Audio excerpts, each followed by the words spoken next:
Good morning, everyone. A warm welcome to all of you who have joined with us for the last day of our webinar series. We are about to start our session now. Just before that, I request Mr. Shiva Subramaniam, the man behind the creation of all the department video and the presenter videos, to speak a few words about our webinar and the speaker.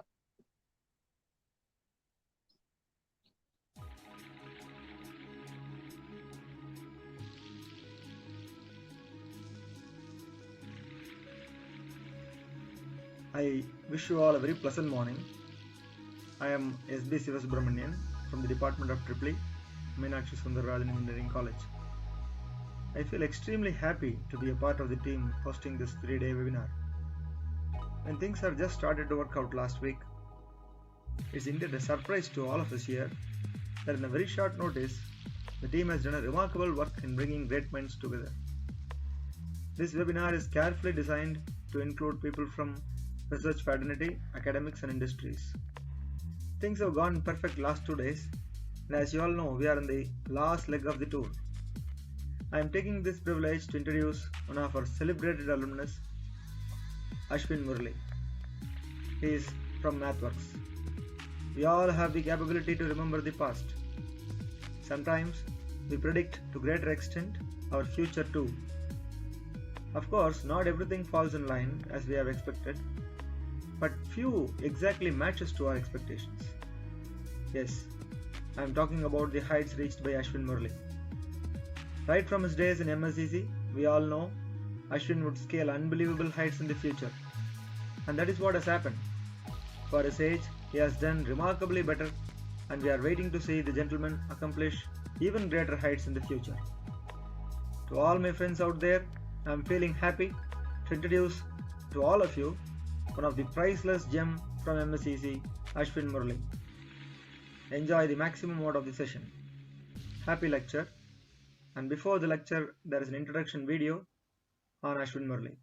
Have a nice day.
It is always a great feeling to see our alumni succeeding in their professional lives. Now, I request our beloved alumni, Mr. Ashwin, to take over the session. Over to you, sir. Thank you, ma'am, and thank you everyone for having me here today. It's really humbling to see that so many people still remember. So it's a really nice feeling again. I'm just going to start sharing my screen.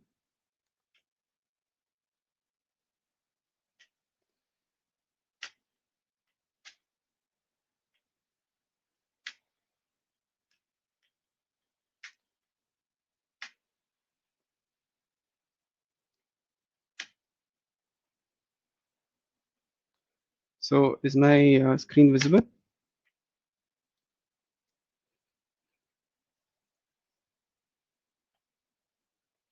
Can someone please confirm that the screen is visible? Yes, you can go on.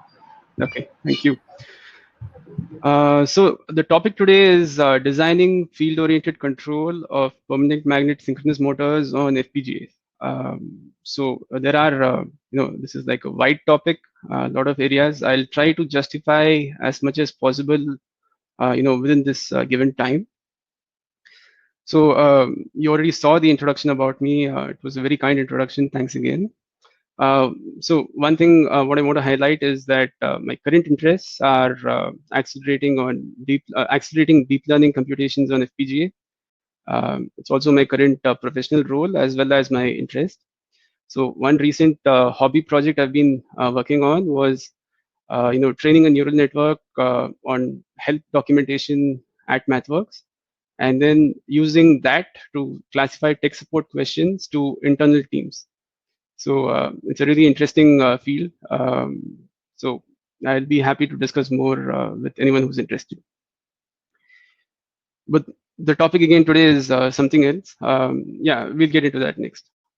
So it's my duty to put out this disclaimer. All the comments and opinions expressed in this presentation are mine alone and do not necessarily reflect those of my employers, past or present. So let's get into the agenda then. We are going to take a quick look at what FPGAs are, because, like I said, this is a wide, wide topic. We are going to take a quick look at what FPGAs are.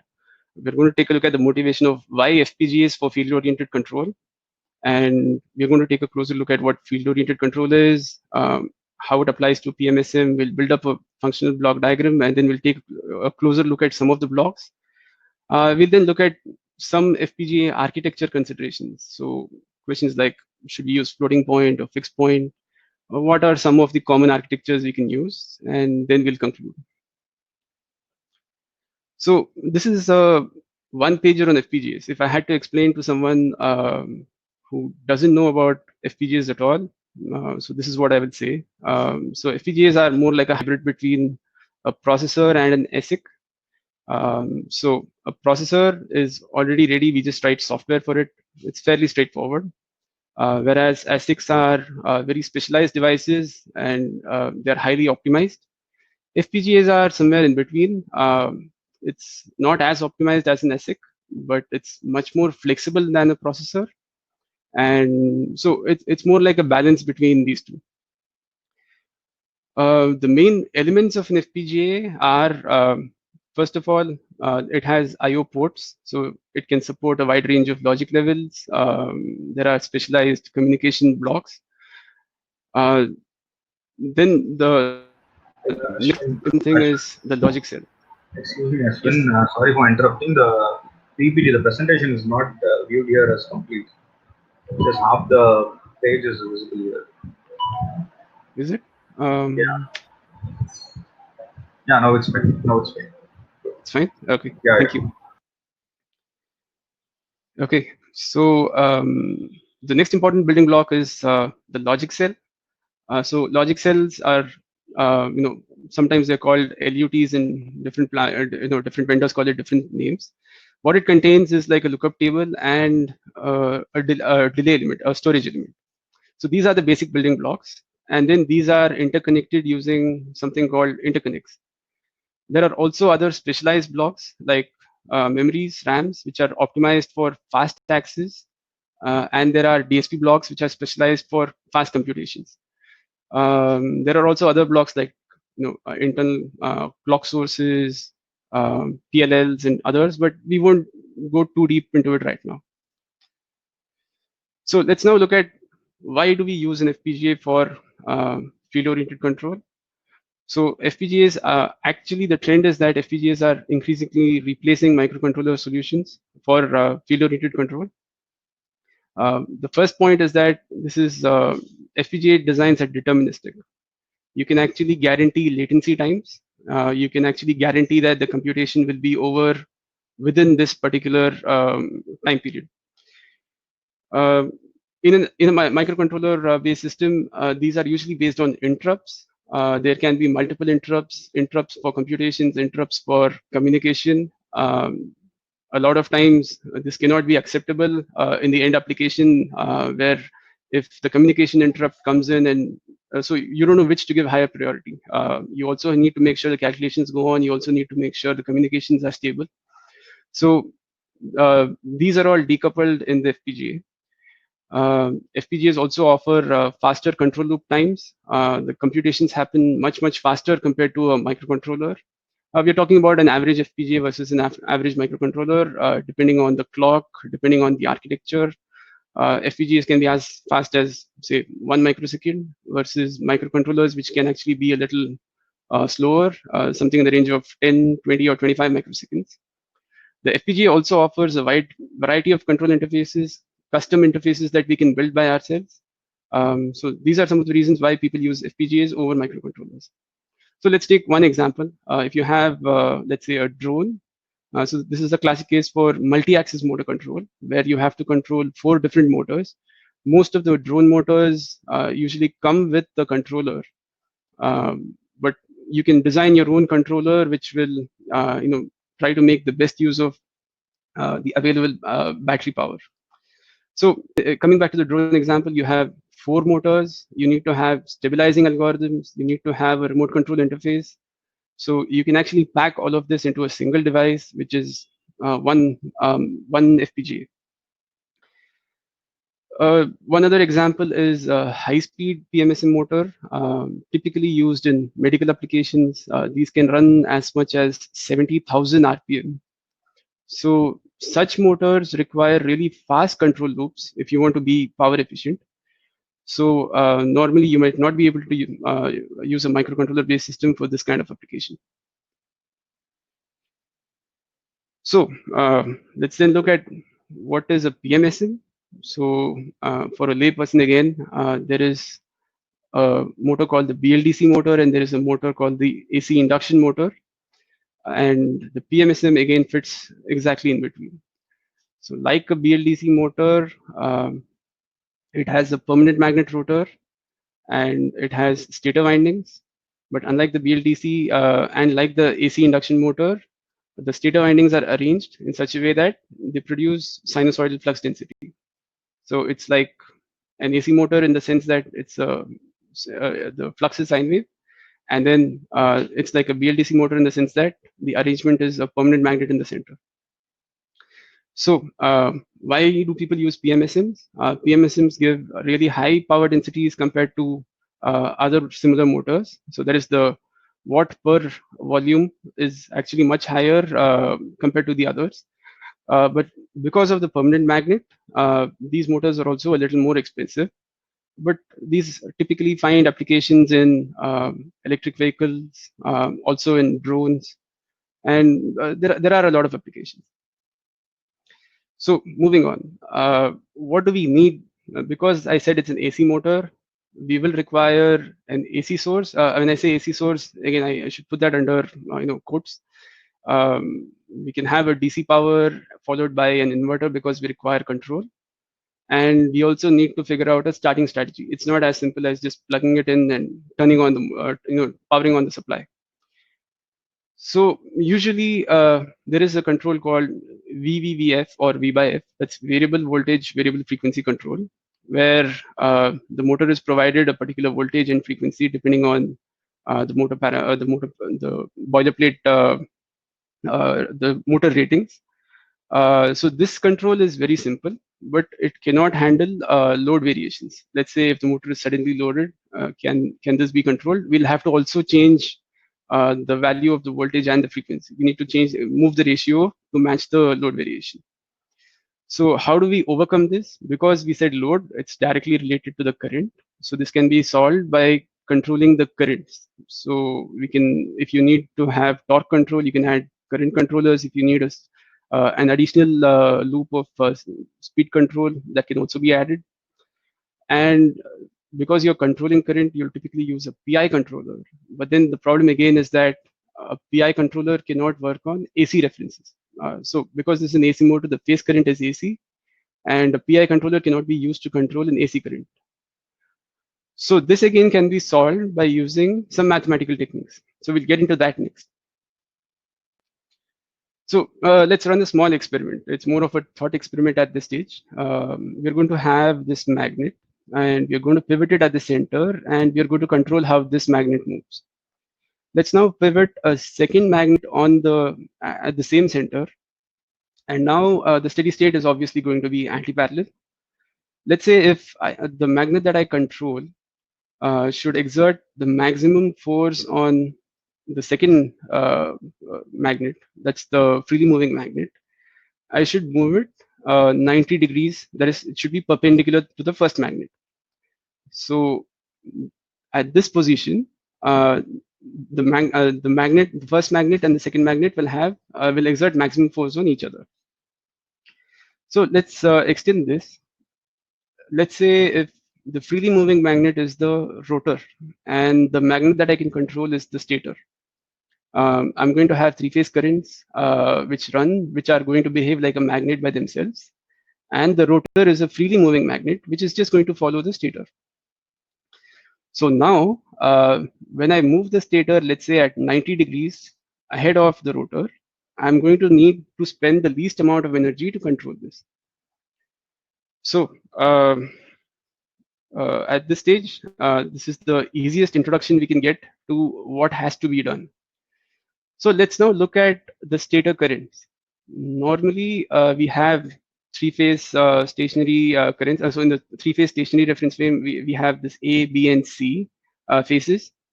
So if you look at the graph, if you look at the waveforms on the left side, we are going to go pick one particular instance in the sine wave, and we are going to represent that as vectors. So if these are the vectors, what is the magnetic? So the stator magnet. I'm using the word magnet because it's the reference we looked at in the previous slide. What is the stator magnet going to look like? It's going to look like a vector sum of these three currents. So as you know, as this waveform progresses, this black vector is going to take a full 360-degree turn. Let's then represent these three phases as two phases. So I'm just going to move it to a different reference frame. This is called the two-phase orthogonal stationary reference frame because the two axes alpha and beta are orthogonal to each other, and we're using two vectors alpha and beta to represent the same current. So effectively, the waveform on the left, which is the three-phase stationary reference frame, is now transformed to the two-phase orthogonal stationary reference frame. So moving on, we now have to. So if you remember, we said we cannot use PI controller with AC currents, right? So the point now is that we are going to try to transform these currents to DC. So when I say we are transforming the currents, this is more for the computation. We are not actually sending out DC currents to the motor. This is more for at the computation level. So let's look at this example. Let's say there is Earth and there is a spaceship over here. So if you look at it, the spaceship is observing a particular object, the triangle sitting on Earth. And let's say as this moves, the observer is going to see that there is a variation in the distance at each point of time during the circling, right? So the distance between the observer, that is the spaceship, and the observed object on Earth is going to change at different points of time. Let's now take a second case. So this is a simplified example. Please don't worry about will the observer also move. This is a very simplified example just to understand how we shift these reference frames. So let's now take a second case where the spaceship actually lands on Earth. So when the Earth moves now, you'll find that the distance between these two, the observed and the observer, are now constant. So if you imagine alpha and beta at different times, if you look at the red vector over here, at different times, these values of alpha and beta vectors are going to change. But imagine if the whole alpha beta frame itself were to rotate. So you now see this D and Q, which is the representation for the two-phase rotating reference frame. The others were stationary, this one is rotating. You will find that as the vector moves, the whole reference frame turns along with the vector. So what am I representing over here? We can actually think of it as the angle where you want the stator magnet to be. So as this value moves, you're going to see that there are two components, D and Q, for this magnet. And the D and Q components are going to be, they're going to look like DC quantities. If you remember, alpha and beta were still sinusoidal quantities. So D and Q are now going to look like DC quantities. So if you really come down to the equations, so what happens between the three-phase and two-phase stationary reference frames? Let's consider that the first alpha, the two-phase orthogonal stationary reference frame is represented as alpha and beta. So from ABC transforming to alpha beta is going to look like A and alpha are going to be the same, and beta is going to be a function of phases B and C, such that this beta vector is going to be orthogonal to alpha and 90 degrees away from alpha. So the equation then becomes alpha equal to A and beta equal to B minus C by square root of 2. We then said we are going to transform this two-phase stationary orthogonal stationary reference frame to two-phase orthogonal rotating reference frame to make them DC quantities, right? We're going to then have to use this value theta, which is the position of the magnet. So we are going to have cos theta into alpha and sine theta into beta for D, and Q is going to be cos theta into beta minus sine theta into alpha. So using this is actually going to make these sinusoidal quantities DC. If you really think about it, in a motor, there are three phases, and typically the current entering the motor has to match the current exiting the motor. So when one of the phases, let's say one of the phases is positive, the net current has to still come out so that the net current going into and coming out of the motor has to be 0. So which means we can say IA plus IB plus IC is going to be 0. We then use this to represent IC in terms of IA and IB. So rewriting this equations for alpha and beta, we can now say alpha equal to A, that was as it was, and beta equal to, substituting for IC, you get A plus 2B by square root of 2. This is done, there are multiple advantages to this. The first straightforward advantage is that you don't have to account for C. You can get away with lesser computation. You can get away with lesser hardware resources, in the sense that you don't need an additional ADC channel. You don't need the current sensing resistors, the amplifiers. The complete third phase can be removed. Of course, this is in cost-sensitive scenarios, applications. There are scenarios where you want to monitor the phase currents, and if there is a fault, you want to immediately report that and you want to shut down the motor, in which case you can still have that for safety purposes. But in terms of calculations, we really don't require the third phase. So moving on to the block diagram then, if I had to have this V by F control, I can simply have a scenario like this, where I have so Clark and Park are the names of the transforms that we just looked at, and their inverse transforms are also available, which is inverse Clark and inverse Park. For example, Clark is between, let's say, ABC and from ABC to alpha beta, and Park is for alpha beta into DQ. These are just the names of the transforms. So we're now going to have, let's say, for example, we are going to have the motor we are going to have some current acquisition, let's say for fault detection, and we are going to have an inverter powering the motor, and we are going to provide PWM pulses to the inverter. And the PWM is going to take A, B, C voltage inputs, which means we need to provide something that will get transformed to ABC. We are going to provide VQ and VD. So if you remember, there was the Q and D parameters. So VQ and VD is what we are going to supply, and we are also going to provide the open loop rotor position. So we're going to use these three quantities together to provide PWM, provide the voltages to the PWM block, which in turn is going to run the motor. So if you look at VQ and VD, VD represents the direct axis of the rotor. So when I say direct axis, let's think of it as a magnetizing component. So this current is actually used to magnetize the rotor, whereas the quadrature axis voltage or current is directly contributing to the torque. If you remember from the previous slide, a permanent magnet motor, a PMSM motor has a permanent magnet. So we really don't have to spend any energy on magnetization. So we're going to set this quantity to 0. And all the energy we are going to spend is going to be exclusively on torque. The reason why we need to provide this, the rotor position, like I mentioned in the previous case, is the Park or inverse Park transforms are going to require the position to know where we are in the rotating reference frame, which will make sure the DC quantities are appropriately transformed to the AC quantities.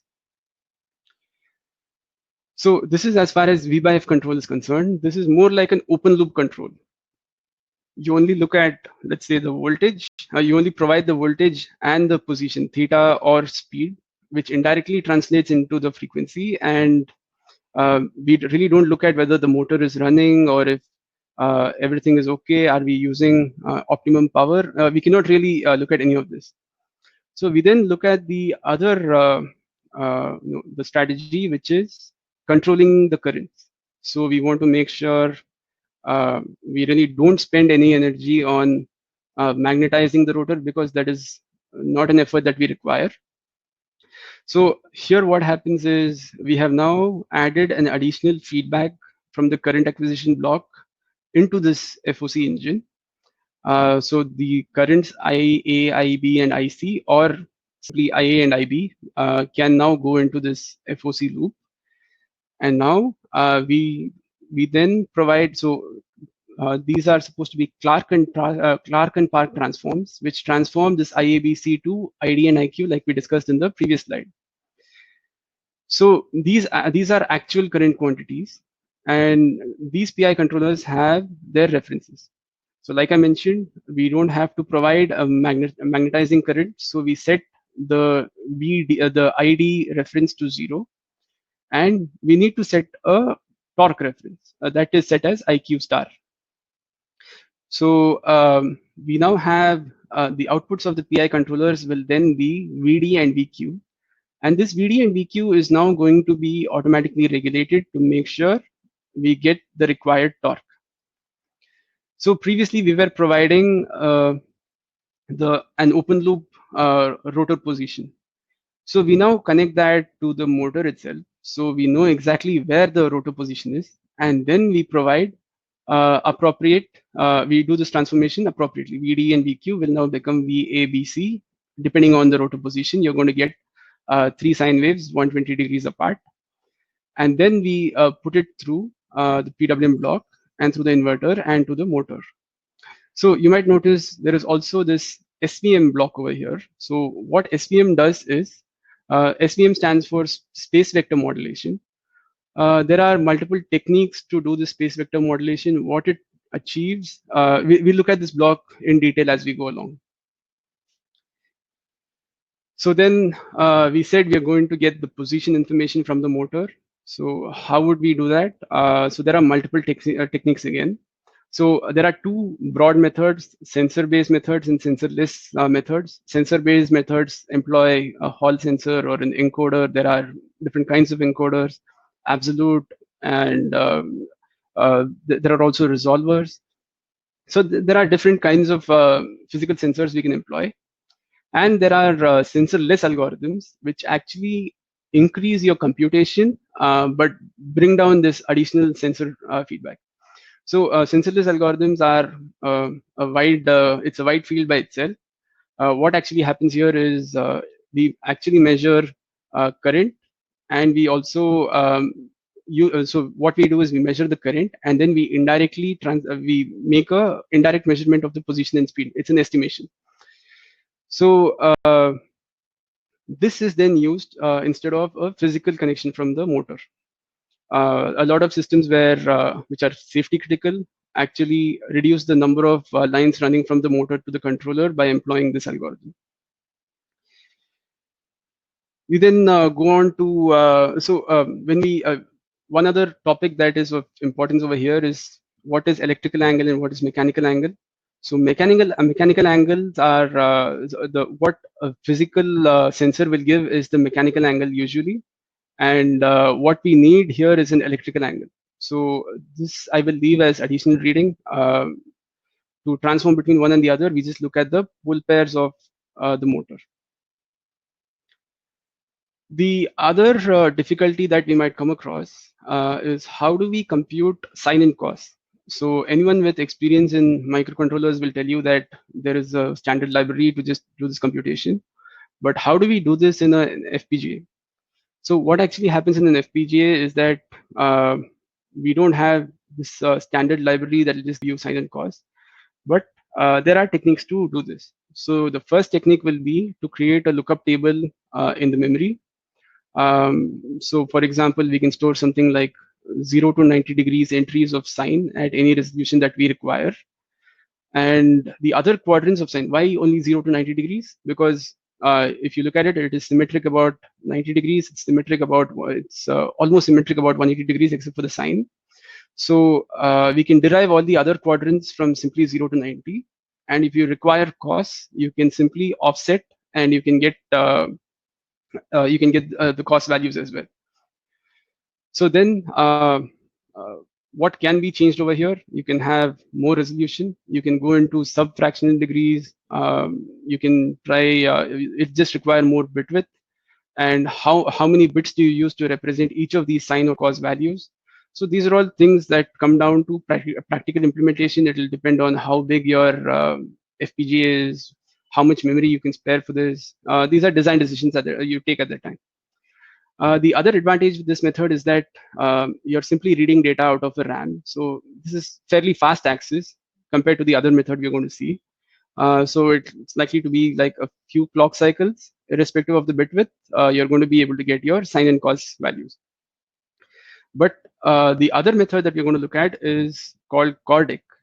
So this CORDIC algorithm is typically used in calculators. It's used to compute not just trigonometric functions, but a lot of other functions as well. It's an iterative algorithm. So depending on how you develop this block, it's going to take from a few clock cycles to a lot of clock cycles. It again comes down to your implementation. We'll look at this in the architecture. We'll see how whether we can really afford a lot of clock cycles over here or not, and what makes the most sense. Then, like we discussed earlier, so this space vector modulation is a technique. What actually happens over here is that we use a DC bus with an inverter to power the motor. When you have a sinusoidal quantity over there, you're not making the complete use of the DC bus. So adding one popular method to do this space vector modulation is adding a third harmonic. So if you were to do this in simulation, you just say add the third harmonic, but it's not as simple in an FPGA. So interestingly, this is a widely known method. There is a simplified way to compute this fundamental plus third harmonic component. As you can see, the red plot is the fundamental component, and then 1/3 magnitude of that at 3 times the frequency is the green third harmonic component, and the blue line is the addition of these two components. So if you look at this, the peak has actually come down by 15%, and this also improves the total harmonic distortion. But like I said, we cannot really go into the computation of a third harmonic and then add that in an FPGA. So we actually go through a simplified calculation, which produces roughly the same effect. So I've actually put out the calculation over here, which simply involves computing the maximum and minimum of three values, that is the A, B, and C quantities. And then you're going to divide that by 2 and use that as one quantity, which is subtracted from each of those, VA minus V3, VB minus V3, and VC minus V3. So VA3, VB3, and VC3 are going to resemble the blue plot in this chart. So at a very small cost, we are able to, small computational cost, we are able to have better DC bus utilization. So this is typically added into FOC engines. Let's then look at one of the most important blocks, which is the PWM module, because this is the block that actually converts your VA, VB, and VC into switching signals that are used to switch the inverter. So most microcontrollers will have their own PWM modules. They may have a lot of features, and so here we're going to look at what if you had to develop your own PWM module in the FPGA. So what does it do? It uses a reference. So the reference is a sine wave and compares that against a triangle. So based on this, it's going to generate switching signals, and the time period of the PWM is again fixed at the beginning. There are several strategies over here. There can be, you can align this PWM to the edge, or you align it to the center. It only involves comparison and counters. So there can be a lot of additional logic that we can add to take care of this. This block can also be used to provide timing functions. So it can, for example, the counter can be used to go trigger the current acquisition block. So there are multiple utilities over here. One other important feature is generate a dead zone between these switching signals, because you make sure the top and bottom row switches don't conduct simultaneously. These can all be built into the PWM module if we were to build this ourselves. These are things to think about when you, so this comes naturally to a person who is familiar with drives, but it may not be something very natural for a person who's doing this FPGA design. So this presentation is more like a bridge between these two, these two people. So the other important block, apart from PWM, which directly interfaces to the motor, is the ADC interface. So the PWM and ADC interfaces are the only blocks that will be looking at signals from outside the FPGA. So let's take a closer look at this. FPGAs typically don't have built-in ADCs. FPGAs are mostly, you can only specify your digital design. Analog designs are usually not possible in an FPGA. So we end up using external ADCs. While this may increase the cost of the system, this also gives you the flexibility that you can use an FPGA according to your performance requirement. So these are typically measured in samples per second. That's either kilo samples per second or mega samples per second. So depending on the system cost, depending on the performance requirements, we can pick our own ADC. And typically ADCs come with an I2C, SPI, or variants of one of these. There are faster ADCs, but there's again a limit to how fast we can run switching. So we typically stick to 1 MSPS or probably even lesser. 1 MSPS spread across multiple channels. So typically that is the size that you will require for. So if you look at these interfaces, I2C, SPI, or any custom variants of this, in an FPGA interface, you can very easily build these interfaces. A lot of times the FPGA vendor will give you these interfaces for free. If there are custom protocols, it's very easy to build this. So this is one advantage of using an FPGA interface, using an FPGA for this purpose. ADCs also typically have overcurrent detection. So if let's say the current goes above a particular threshold, these can give an alarm signal or a shutdown signal. But because you're building your own interface, these can also be designed into the ADC interface, where you detect that a particular level has been, a threshold has been crossed, and you can simply shut down the PWM signals. So once we have the ADC currents, we also need to run a calibration. A calibration because there can be a DC bias inherently in the current amplifiers or the ADC itself. Adding this DC bias can actually affect the results of your transforms. So we'll have to run a calibration routine at the beginning, the first time after power up. We'll have to run this routine. So here's a sample algorithm. So what we do is we generate, like, we get a large number of samples from the ADC after turning off the PWMs, because we want to get what the value is at 0. And we average these values over, because we've taken it over a long period of time, we eliminate any AC components there, and then we average them out. Thereafter, any ADC samples we are getting, we are just simply going to subtract this DC bias from those values. So what we must keep in mind is that each ADC channel can have a different bias. So we'll have to run this algorithm across each channel.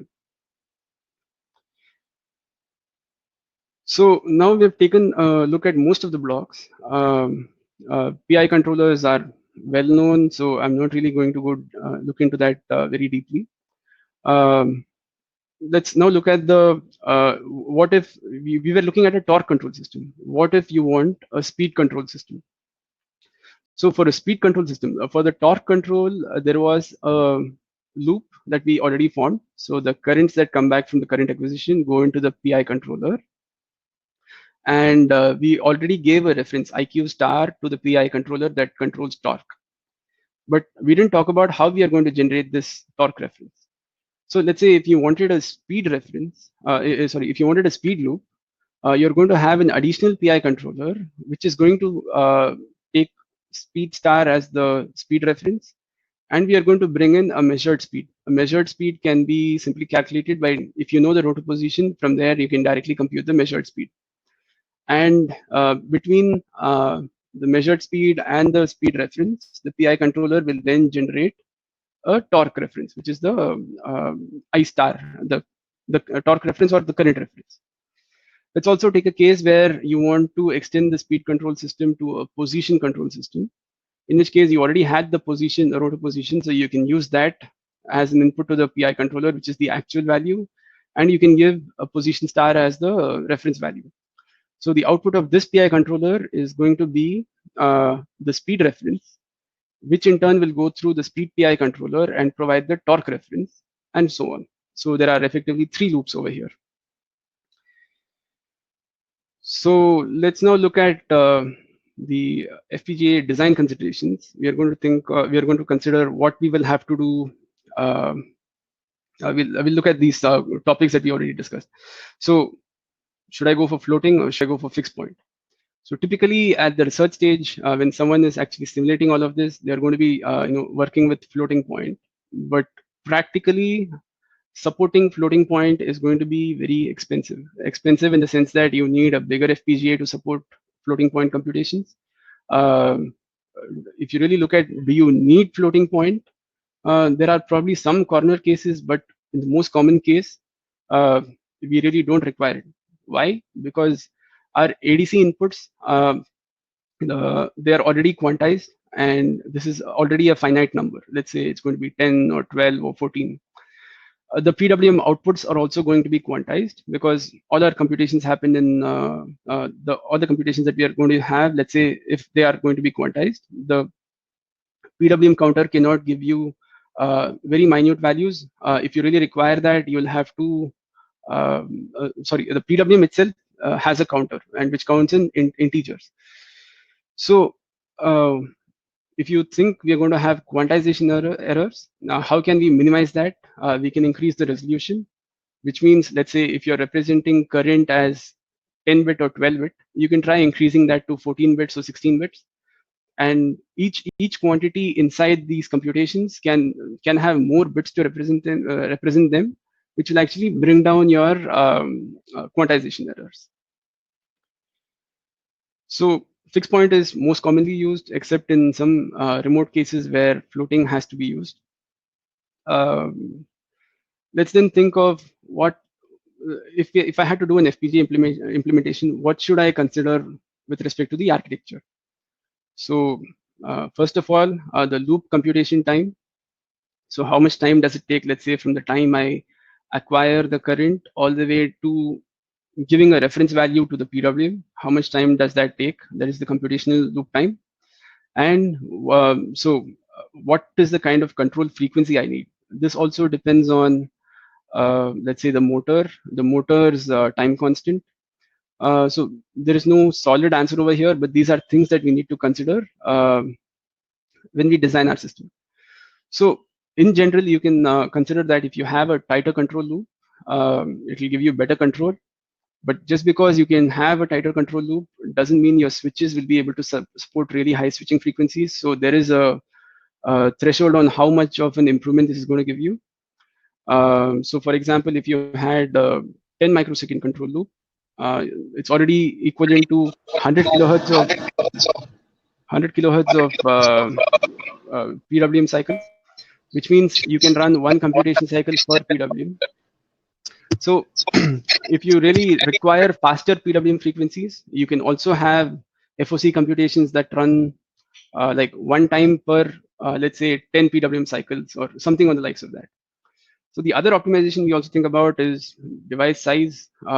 It directly affects the device cost. So depending on the application, depending on the budget, and we have to balance that against the performance. Obviously, a bigger device size can buy you more performance. So in terms of the architecture, we can look at variants of this. The first one is sequential computation. If you look at a microcontroller-based system, you will find that each instruction runs one after the other. If you look at the FOC algorithm, you'll also find that without getting the outputs of current acquisition, I cannot run my Clark and Park transforms.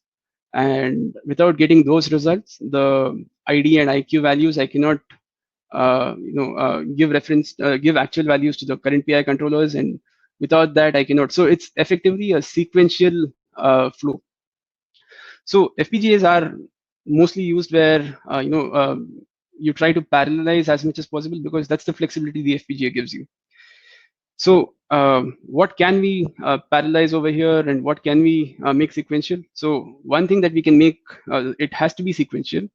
But let's say, let's take an example where if your computation time is much smaller than the PWM period. So let's look at the chart on the right. You have a long PWM period, but the computation time is less than half of that.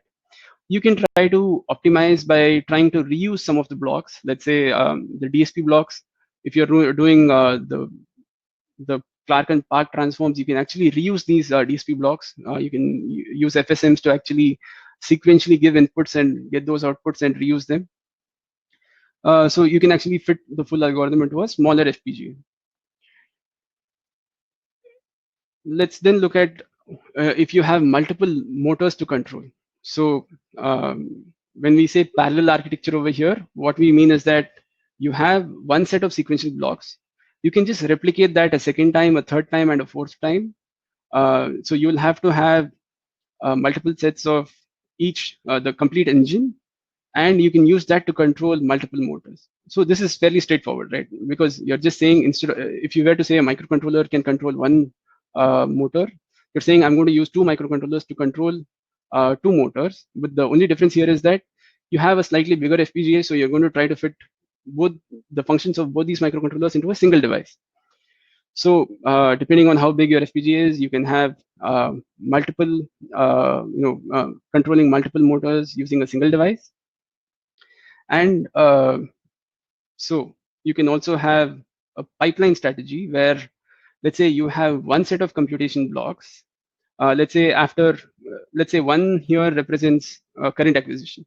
So once the current has been acquired, let's say there has to be current scaling block. Let's say, for example, once the current is available, let's say you have to scale it. So let's say for motor one, current scaling is going to work on the first set of currents. and then these values are going to go into, let's say, the Clark transform. That's number 2. While Clark transform is working, you can feed the second motor's currents into the current scaling block, so that can work in parallel. And so as the data keeps flowing from one block to the other, the data of, let's say, the second motor just goes behind it by one time period. This can still make things faster, but this is going to take, let's say, more computational resources compared to just controlling one motor. But it's still going to be tighter than, let's say, having 2 parallel instances of these motor control engines. Like instead of 2 of these in the parallel architecture that you saw, you're going to have only one of those, but you're going to be able to store data for each motor separately and allow the data to flow like in a pipeline. So there are a lot of other strategies we can think of. So it's just an intelligent way of scheduling these blocks. So all of this is otherwise not possible in a microcontroller, but we can get innovative with the architecture in an FPGA. So with that, I'd like to summarize. So FPGAs in general provide more flexibility in design, at the same time provide faster computations than processor-based systems. Field-oriented control focuses on use of available sources. So field-oriented control again is useful. So in the sense that we can spend all our energy, all the available energy, on just generating torque rather than with inadvertently magnetizing the rotor. The AC quantity is represented. So AC quantities can be represented as DC quantities by use of those transforms, so that we can use PI controllers.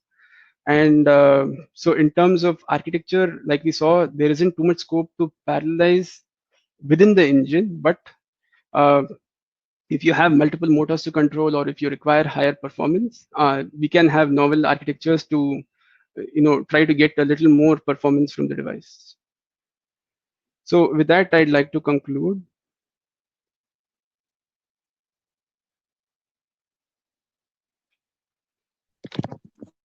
Thank you, Mr. Ashwin, for your wonderful session on designing the field control of PMSM on FPGAs. Sir, we'll be moving on to the query session now. I request all the participants to post their questions in the chat box so that Mr. Bhaskar will read it up to the presenter on their behalf. Over to you, Bhaskar, sir. Ma'am.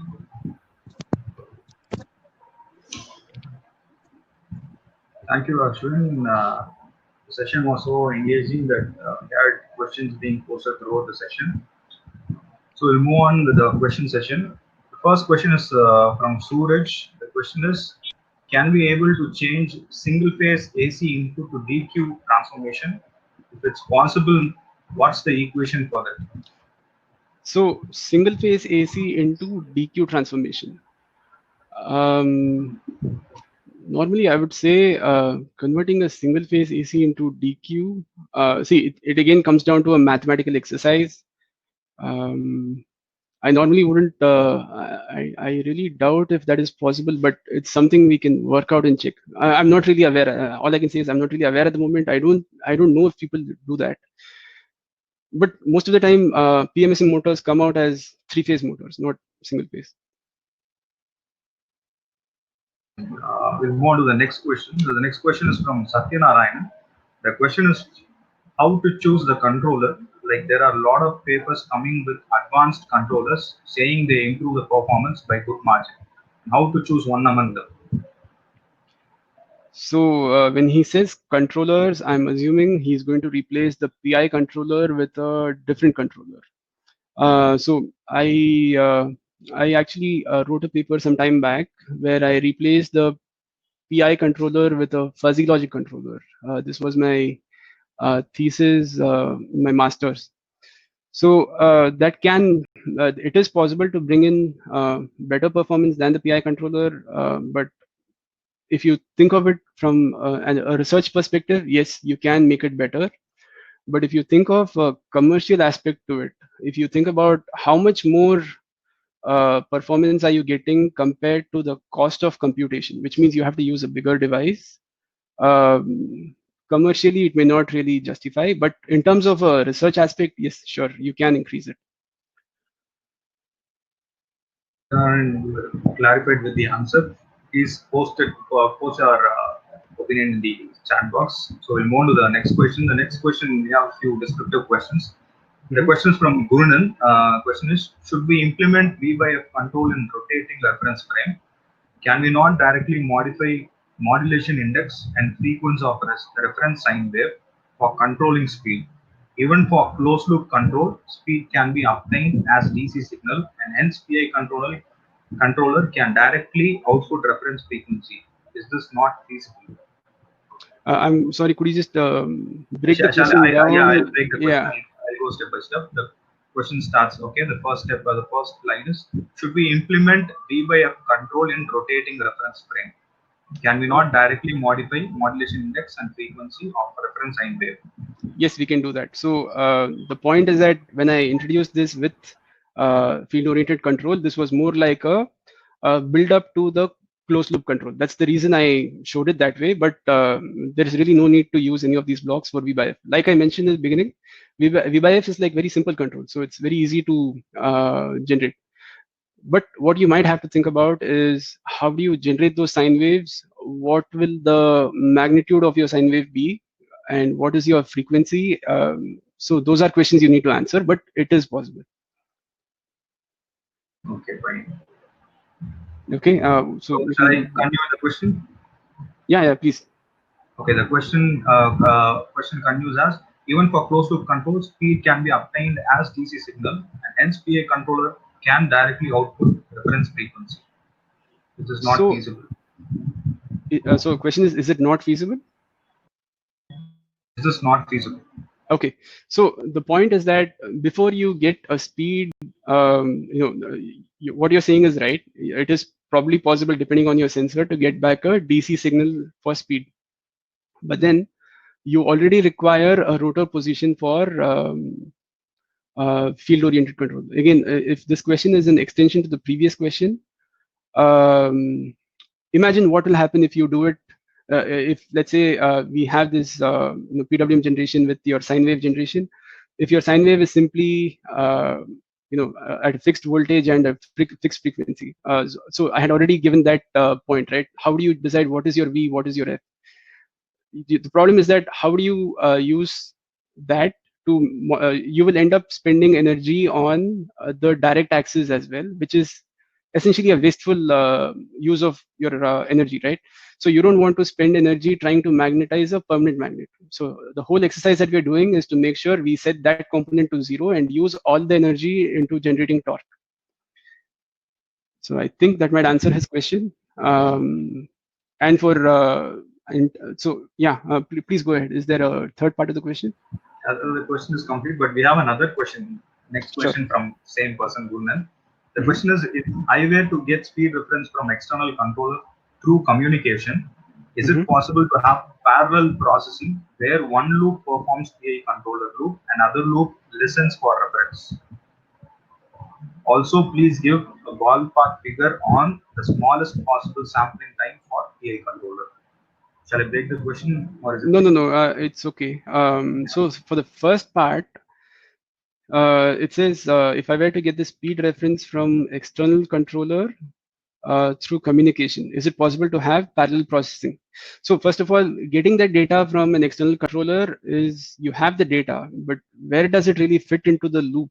So when we say loop, we are talking about there is one current loop and there is one outer speed loop, and if required, there is another outer position loop, right? So how maybe the terminology might not be accurate over here, saying, is it possible to have parallel processing where one loop performs PI controller loop and another loop listens for reference? Yeah, we just don't call it a loop. There are two different blocks doing these operations. Sure, we can have that. Okay, Gurnan, hope you were clarified with the answer. Please post your comments in the chat box. Okay, we'll move on to the next question. So the next question is from Siddharth. The question is, can we use Arduino on Raspberry Pi for 70K RPM application? Okay. See, if you look at the 70K RPM motor, the time constant is going to be much smaller, and which means your PWM has to be much faster. If you ask me, can you control with some external devices? Maybe you can. So Arduino plus some external devices, it might be possible. But a very efficient form of FOC may not be possible, because that's one technique we can use, where if you, let's say you have 10 PWM cycles, you're going to run this FOC computation in one cycle and use the same reference for the next 10 cycles, something on the lines of that. So it is possible, but not a very efficient way to do things. As well as another question. So, how can we remove or minimize the harmonics in the PMSM motor? Remove or minimize, again, is like a, it's again a, you can have different PWM techniques probably. See, again, it's a wide topic. It's very difficult to give a pointed answer. So one of the methods, again, is what I described in this presentation, which is using the space vector modulation method, where that can actually reduce your THD. We'll move on to the next question. So next question is from Ashish Shukla. The question is, third harmonic components leads to reduction in efficiency and armature reactions. Then why are we injecting third harmonic components? Correct. So that's a good question. Why? So when we know that it's actually going to be lossy, why do we do that? But actually, there are other advantages which are bigger than this. So this problem is relatively smaller compared to the advantage you can get, in the sense that you make better utilization of the DC bus. So the advantages overpower the disadvantages. That's the reason we do that. Okay, so the next question is from Vasant. The question is, which is the best controller for BLDC motor for controlling the speed? So I'm sorry, I didn't catch it. Just the best controller. Controller for BLDC motor for controlling the speed. Again, I'm sorry, this is like a very generic question. It's very tough to give a pointed answer, but what I can say is it depends on your application, your cost budget. So there are multiple factors over there, and what kind of performance you require. So there are multiple factors over there. It's really difficult to give a pointed answer. And, you can just comment in the chat that you can come out with a more descriptive question so that we can get clarified here. So we'll move on to the next question. The next question is from Nitya Sri. The question is, why is there a direct and reverse action on a controller when the control valves are already having direct and reverse actions? I'm sorry, could you please repeat the question again? Okay, I'll come again. So the question is, why is there a direct and reverse action in a controller when the control valves are already having direct and reverse actions?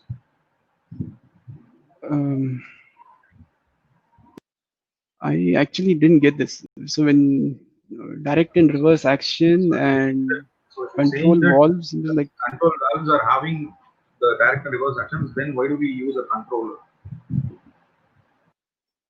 I'm sorry, maybe this person can rephrase the question, because I'm not able to follow this. Yeah. Okay, fine. Nitya, can you just make your question more clear in the chat box so that we can get clarified? Okay, we'll move on to the next question. The next question is from Murali. The question is, can you tell some upcoming FPGA with features suitable for control drive applications? FPGAs, which see, this is again, I should not probably talk about specific families, because specific device families, because I used to work with a with an FPGA vendor, so it's not okay for me to give out. This is a question that you can research very easily, and you can find a lot of answers for this. You can just Google this and you can get an answer. But I'm sorry, I will not be able to give you a straight answer, because yeah, obvious reasons. So we'll go with one last question. The last question is from okay, so Dr. KBVSR. The question is, which type of motors are most widely used in EVs? So in electric vehicles, first of all, PMSMs are used. One other kind of motor used in EVs is the switch reluctance motor. So these two are the best bet. If you're looking for EVs, if you're trying to design for EVs, you should probably go for a PMSM or a switch reluctance motor. Basic question, and we go with one last question. Is there up in the chat box? Okay, so it's from Kumar Saurav. The question is how to take real-time sensor data on an FPGA. How do we get a real-time sensor data on an FPGA? So first of all, what sensor are we talking about? And this sensor data sheet will talk about what kind of interfaces are available. So interfacing an analog sensor with an FPGA is not possible. So you will have to use, let's say, amplifiers and so FPGAs, and if required you'll have to use ADCs and if required amplifiers. And then we need to think about what is the interface. So is the ADC, sometimes sensors have ADCs built in, so then they'll have their own protocols. So again, we cannot really say, give a direct answer without knowing what kind of sensor it is. But what I can say is most of the time there is some way to do it. It might involve building our own interface to it. Thank you, Ashwin. Thank you, Mr. Ashwin. The participants were clarified with their questions. You can connect with us through a mail and in our Telegram group. You can post your questions there so that we can get it clarified from Mr. Ashwin. So over to you, Gayatri. Yes, sir. I would now like to thank Mr. Ashwin for giving us an exposure on the architecture of FPGA implementation, design considerations, and all. I hope this session would have brought our participants much into the zone of design and control aspects, which might pave way for the development of research activities. Thank you very much, Mr. Ashwin, to deliver the vote of thanks. Thank you, Gayatri. Good afternoon to one and all here. We have come to the end of the session. It's my great privilege and honor to propose the vote of thanks in this webinar series hosted by the EEE department, first of its kind in our institution. First and foremost, on behalf of the Department of Electrical and Electronics Engineering, we convey our gratitude to our correspondent ma'am, secretary madam, our principal sir, dean academics for their continued support and encouragement for the conduct of this event. Thank you, sir, and thank you, ma'am.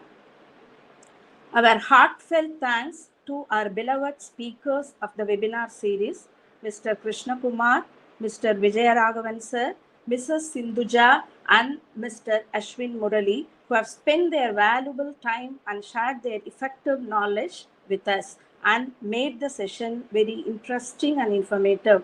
Thank you all. The workforce behind the conduct of this event has started their planning and execution at a time much ahead of the due date. Their hard work and contribution are highly commendable for the success of this event. Our special thanks are conferred to Mrs. Soundarabala, Gayatri, Mr. Manigandan, Mr. Bhaskar, and Mr. Sivasubramaniam of EEE department, whose tireless efforts made this event a possibility and a success. Thanksgiving becomes incomplete if we miss to extend our thanks to our beloved participants whose involvement with enthusiasm have made this presentation very fruitful. Of course, this fact has given us a strength to hold such webinars in near future also, and we expect your same full cooperation for that series also. Once again, I thank you all who have all made it possible and who have contributed. to make it a successful venture. Thank you. Over to Gayatri. Thank you, ma'am. Now I request all the participants to fill the feedback quiz link, which also has certificate details in it. The link would be posted in the chat box, and e-certificate would be delivered to your mail by tomorrow. It's my pleasure to thank all the participants for having shown interest in joining our sessions and making our first webinar series a very successful one. Looking forward to meet you all in our future webinar events organized by us. We would like to keep our Telegram group active and would stay updated with upcoming trends. Thank you, one and all. Just give in your feedback and also fill in the details for the certificate. The certificate link would be active for half an hour from now. Thank you all. I request everyone to fill in the feedback link. To just click the feedback link and just fill in your feedback and also the personal details.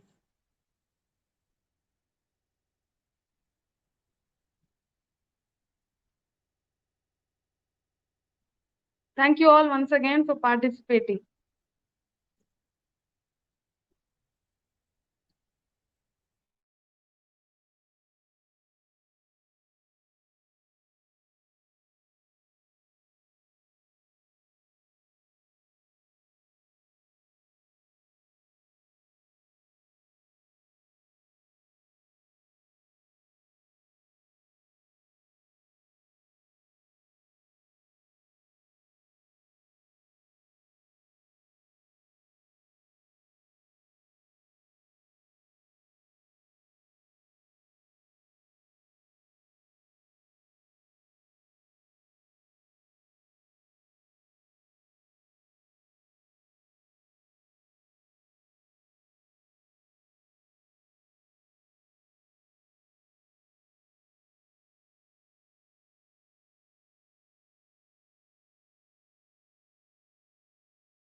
Request all our participants to fill the feedback quiz link, which also has certificate details in it. The link would be posted in the chat box and e-certificate would be delivered to your mail by tomorrow. The link would be active for half an hour from now. Please note that the link would be active for half an hour from now.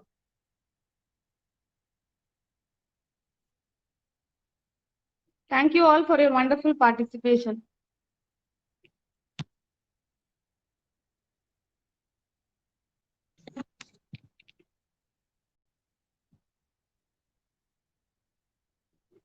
No.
I request all the participants to fill the feedback link, which also has the personal details in it, useful to deliver the e-certificate.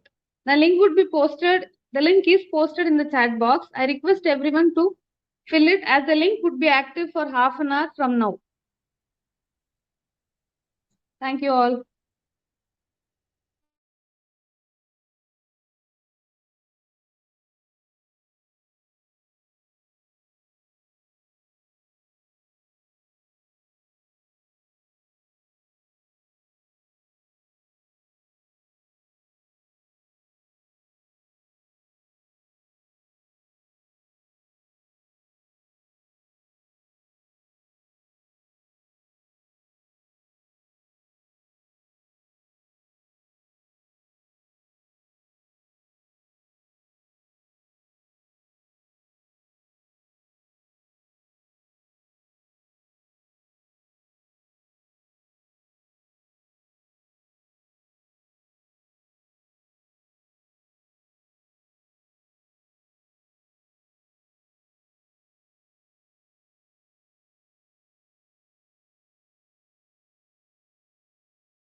Ma'am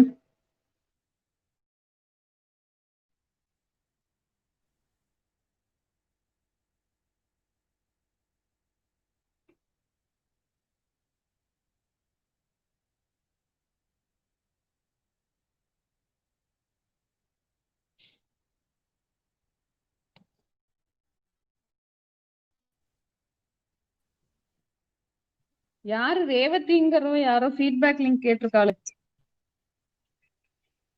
Bhaskar sir okay